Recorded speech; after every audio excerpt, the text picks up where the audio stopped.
Bienvenidos a Contacto-UNED, un espacio educativo del programa de videocomunicación de la UNED.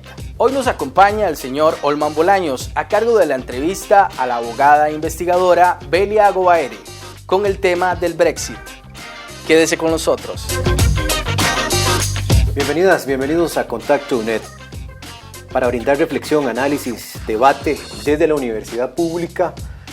Este programa tiene esa gran meta: acercar a los estudiantes, a la comunidad universitaria, diferentes temáticas que permitan tener conciencia, reflexión de lo que está sucediendo en nuestro país y a nivel externo. Partiendo de una gran premisa, la universidad pública como generadora de conocimiento, de debate, que contribuye a ese desarrollo social que tanto se requiere en nuestro país. El día de hoy contamos con el enorme placer de tener a la especialista Belia Agobaere, con especialidad en Derecho Comercial, egresada de la Universidad de Costa Rica en Derecho, con una especialidad, una maestría en la Universidad de Michigan, consultora a nivel internacional, coordinadora del Observatorio de Comercio Exterior de la Universidad Estatal a Distancia y reconocida columnista de La Nación en nuestro país, donde constantemente está generando análisis, opinión, reflexión de diversas temáticas a nivel nacional y a nivel externo. Bienvenida. Muchísimas gracias, Olman. Es un gusto acompañarlos en Contacto-UNED para compartir con ustedes algunas ideas sobre el Brexit y sus implicaciones comerciales para nuestro país. Bienvenida, doña Belia, a este espacio en el cual esperamos aprender y generar más preguntas de lo que está sucediendo en el contexto europeo en este momento. Muy bien, doña Belia, el tema que nos reúne el día de hoy, el Brexit, un tema de discusión no solo en Europa, ¿verdad?, sino que a nivel mundial, en una coyuntura compleja para la Unión Europea. En ese sentido, ¿qué nos puede decir usted? ¿Qué implicaciones tiene el Brexit a nivel internacional, ¿verdad? Y sobre todo, desde que el 23 de junio del año 2016 en el Reino Unido, ¿verdad?, hubo un referéndum donde se decidió salir de la Unión Europea.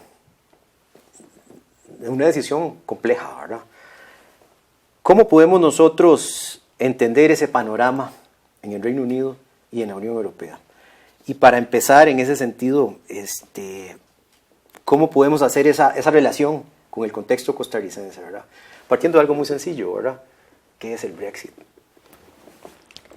El Brexit en realidad fue un punto de inflexión en ese referendo que usted menciona del 23 de junio del 2016. Los ciudadanos del Reino Unido fueron a las urnas y tomaron la decisión más trascendental de su historia contemporánea. La decisión es: ¿queremos o no queremos pertenecer a la Unión Europea? Una decisión que a primera vista es una decisión más económica y comercial, pero que tiene serias implicaciones para Gran Bretaña. Sorprendentemente, porque yo creo que nadie se lo esperaba, ganó el Brexit en una votación donde hubo 52% de los ciudadanos que votaron por esa salida y un 48.1% que votaron por quedarse. El Reino Unido había sido parte de la Unión Europea desde 1973. Habían pedido membresía desde 1961 y le tomó 12 años integrarse a esta confraternidad de naciones, donde hay un mercado único, donde los bienes, que son productos, los servicios, personas y capital circulan libremente. En un país dividido por una votación en partes casi iguales, la gran pregunta es ¿hacia dónde iban después de esta sorprendente decisión? Tenemos que partir de que el voto Brexit es un voto conservador, anti-inmigración y anti-globalización. Y se reflejan más que divisiones partidarias, más bien otro tipo de brechas. Brechas que son territoriales, donde las zonas urbanas votaron a favor de permanecer en la Unión Europea y la periferia votó a favor de salir, porque no veían las oportunidades o el acceso a oportunidades de la pertenencia a la Unión Europea. Brechas también nacionales, donde y lo pueden ver en un gráfico que traje, el referendo tenemos un color azul para aquellas nacionalidades que votaron por irse, donde Inglaterra y Gales votaron prioritariamente por la salida. Y por otro lado, los tradicionales reinos anexados de Escocia e Irlanda del Norte votaron por quedarse. Pero si ustedes lo miran, zonas como Londres, la ciudad de Londres, las ciudades grandes votaron por quedarse. Una ciudad como Londres o una ciudad como Edimburgo en Escocia votaron un 75% por quedarse y el resto por salir. Por otro lado, habían otras brechas también, brechas generacionales muy importantes. Los jóvenes de 18 a 24 años votaron prioritariamente por quedarse, un 75% de ellos querían permanecer en la Unión Europea y los mayores de 45 votaron por irse. Por otro lado, también hay brechas educativas. A mayor nivel educativo, mayor voluntad de quedarse y mayor identidad proeuropea. Podemos incluso ver algunos paralelismos con Costa Rica. Cuando nosotros nos remontamos hace 10 años, 11, 12 años, al referendo que tuvimos en el 2018, ese fue un voto antiglobalización.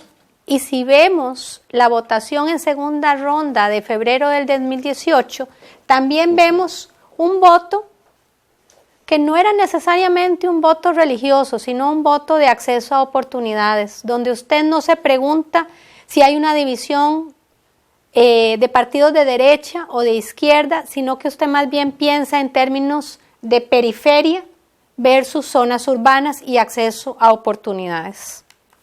Frente a esta situación, volviendo al Reino Unido, el Reino Unido, aquellos que votaron por quedarse y perdieron la votación, estaban conscientes de que la opción de salirse de la Unión Europea era una opción aciaga, pero respetaron ese voto por tan escaso margen de maniobra que hubo, que era la expresión de una democracia. Entonces la gran pregunta también para Theresa May, la primera ministra británica, que era del Partido Conservador y que votó por quedarse, pero tenía que irse, la gran pregunta es ¿hacia dónde? Porque una cosa es clara, para el Reino Unido no hay mejores condiciones en ningún Brexit negociado que las que tenía siendo parte de la Unión Europea. Muchas gracias, doña Belia. Creo que esa contextualización que usted nos hace y el proceso de ese referéndum nos trae de fondo elementos de una fragmentación de la Unión Europea, ¿verdad? Contradicciones dentro del propio Reino Unido, ¿verdad? Con indicadores educativos, con indicadores sociales. Y resulta muy interesante la comparación con nuestro país, ¿verdad? Con dos procesos, uno con el Tratado de Libre Comercio y las elecciones del 2018, donde vimos marcadamente las zonas de mayor exclusión de nuestro país, la periferia del país, y cómo eso incidió en una toma de decisiones políticas, ¿verdad? O la fragmentación del voto, cuyo resultado ya conocemos. Ese es el primer aporte para contextualizar el tema. Vamos con el siguiente. En esta primera respuesta, doña Belia, que usted nos da, pues contextualizamos de manera clara qué es el Brexit y hacemos ese paralelismo con la sociedad costarricense. Ahora bien, otro hecho y que ocurre a inicios de este año, la primera ministra británica lleva al Parlamento el famoso Acuerdo May. En este acuerdo es rechazado por el Parlamento. ¿Cómo podemos nosotros explicar esto y que genere esta impopularidad de la primera ministra para seguir la discusión y entender el tema del Brexit? Bueno, para entender el Acuerdo May hay que entender tres temas. Uno son las premisas básicas de salida, otro qué es el acuerdo y después cuál ha sido el tortuoso camino que ha seguido este acuerdo en el Parlamento británico. Hay tres premisas básicas de salida. La primera es para aprobar de parte de la Unión Europea el acuerdo de salida, necesitan la unanimidad de los 27 miembros de la Unión Europea. Y eso no es tan sencillo, porque entonces van a necesitar necesariamente el voto de la República de Irlanda. ¿Cuál es el problema con Irlanda? ¿Cuál es el nudo irlandés? Irlanda se independizó en 1922 y Irlanda del Norte quedó dentro del Reino Unido. Después de una guerra civil de prácticamente 30 años, Irlanda, la República de Irlanda, se adhiere a la Unión Europea y el Reino Unido también. Y en ese marco de un único mercado se da un tratado de paz de 1998 que elimina la fragmentación, la frontera que había en la isla de Irlanda, en su territorio. Tenemos que tener claro que cualquier instrumento comercial que no sea una unión aduanera implica el establecimiento de una frontera en Irlanda. Entonces, ¿cómo vamos a entender el Acuerdo May? El Acuerdo May es un movimiento de 2 pasos y una salvaguarda. El primer paso de ese acuerdo que negoció durante más de 2 años Theresa May con la Unión Europea es que el día de salida de la Unión Europea, el Reino Unido va a entrar en unión aduanera provisional con la Unión Europea. Y ese es un arreglo sin límite de tiempo. Durante ese periodo y bajo esa unión aduanera provisional se va a negociar cuál va a ser el régimen definitivo. Ese es el segundo paso. Sin embargo, ¿cuál es la salvaguarda? Si no se llega a ningún tipo de acuerdo negociado de salida, Irlanda del Norte quedaría bajo la influencia, las reglas y las directrices de la Unión Europea. Eso implica necesariamente que habría que hacer un levantamiento de frontera entre la isla de Irlanda y el resto de la Unión, del Reino Unido, perdón. Ese es el famoso backstop. Obviamente, esto implica para Gran Bretaña ceder Irlanda del Norte a la otra Irlanda. Y eso es parte del por qué ha sido tan tortuoso ese camino recorrido del Acuerdo May en el Parlamento británico. El 15 de enero de este año se sometió por primera vez a votación. Y Theresa May tuvo la derrota más importante que ha habido de un gobierno en funciones en la historia contemporánea. Una derrota donde 118 de los diputados conservadores de Theresa May votaron en contra del acuerdo. Nos toca a ustedes hasta factores históricos, doña Amelia, en esta situación de esta propuesta que lleva la primera ministra, ¿verdad? Es decir, hay factores que vienen a la política actual, ¿verdad? Y no es tan simple la salida de la Unión Europea si no hay un acuerdo político interno, ¿verdad? Que se las trae, ¿verdad? No va a ser fácil la implementación que un sector del electorado británico decidió. Vamos a seguir con esta discusión ahora viendo otros elementos alusivos a esta temática que nos reúne hoy. Vamos con la siguiente pregunta. Siguiendo con la discusión y para no quedarnos en el contexto europeo y ver solo la realidad del Reino Unido, vengámonos a Costa Rica.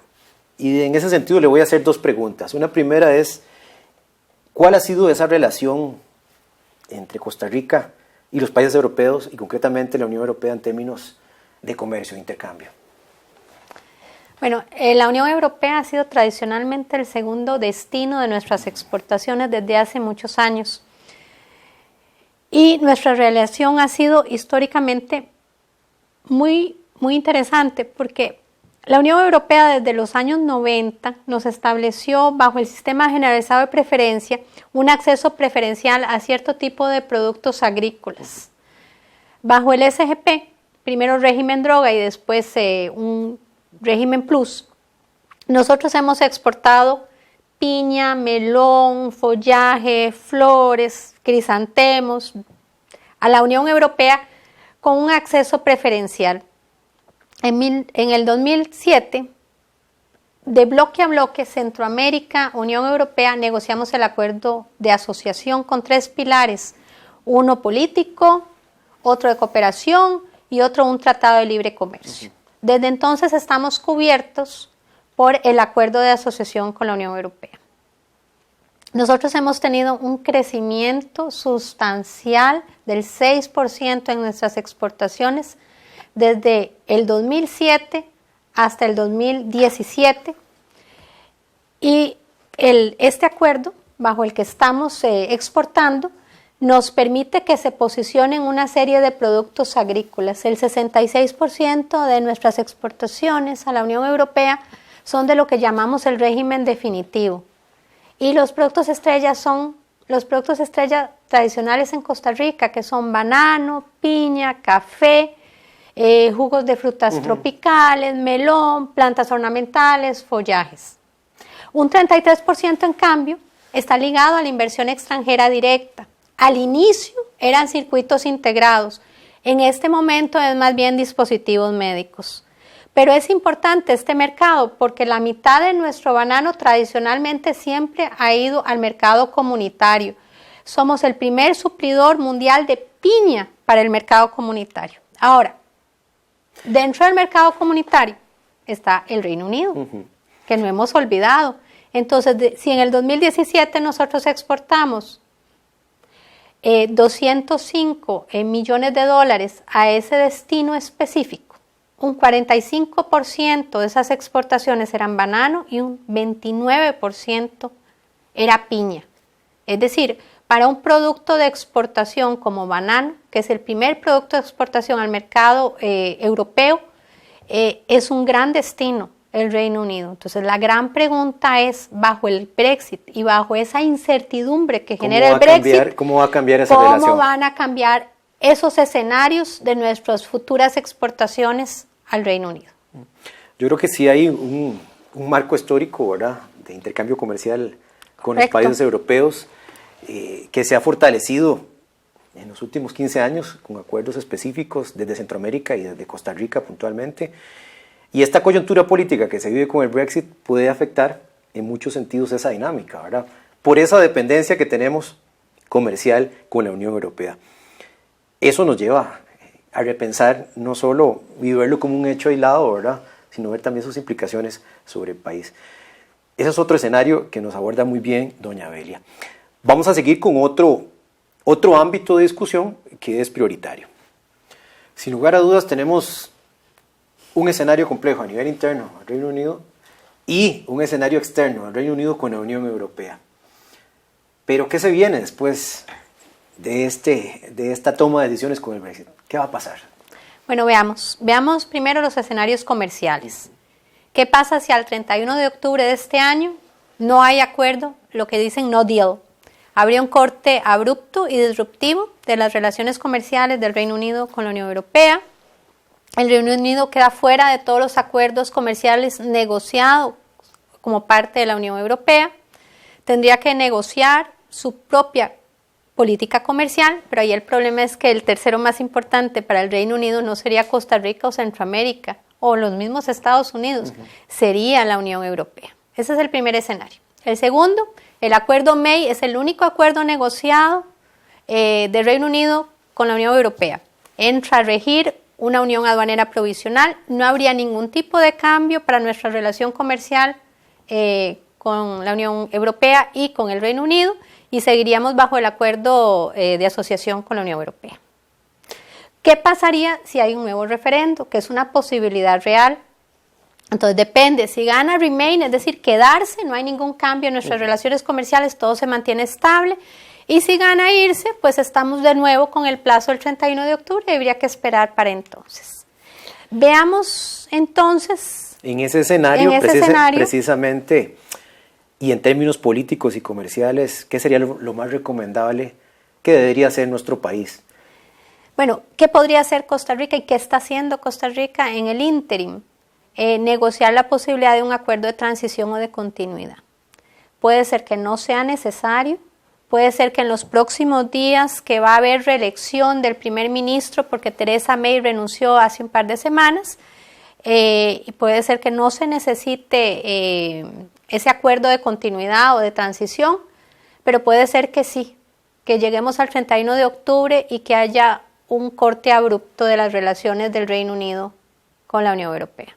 Entonces habría que buscar la firma de ese acuerdo, puede ser necesario, puede no serlo, pero es importante tener previsibilidad en nuestras relaciones con el Reino Unido. Es una coyuntura muy complicada, en realidad, donde todo es fluido. El Reino Unido tuvo que participar en las elecciones de Parlamento Europeo. Estamos pendientes de esa nueva elección de primer ministro y depende de la elección, depende la línea o tendencia que va a seguir el Reino Unido. Yo daría como frase final en este momento, ante un escenario tan complicado, que the answer, my friend, is blowing in the wind. Muy bien, con esa frase que doña Delia nos anota, ¿verdad? Unimos toda esa reflexión pensando en Bob Dylan, ¿verdad? En Bob Dylan, exactamente. Ese poeta y premio Nobel en literatura, ¿verdad?